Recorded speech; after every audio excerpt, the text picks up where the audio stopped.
I think that journalists probably are among the most important players to change a culture in general. And so in this case, we're speaking about changing the culture of stigma, because we get the perspectives of the world outside of our own through media, and journalism is a way of doing it. And as a journalist, you have to actually the responsibility of researching into a subject matter and then communicating in a way that actually is reflective of what you have been able to observe.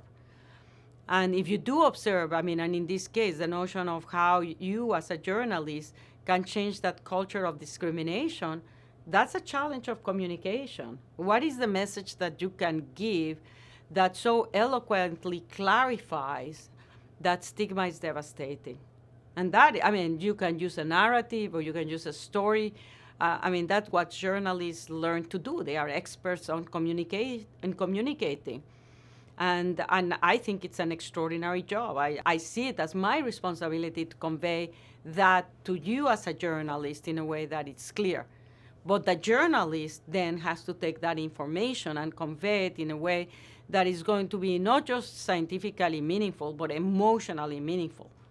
So just how do you portray the science in a way that's understandable, but also how do you portray it in a way that is going to create an emotional reaction?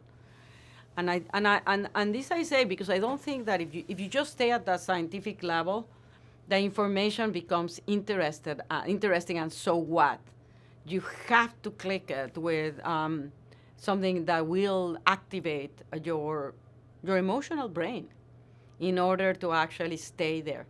And in fact, this is the way that our brain works. I mean, the way that memories are formed, and so particularly things that are associated with an emotional charge, you're going to be much more likely to remember them.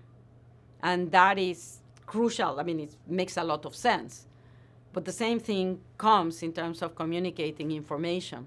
Communicate in a way that's emotionally salient, that stigma is harmful, then it actually even strengthens your article if you then can provide with some solutions about what works in order to change the stigma.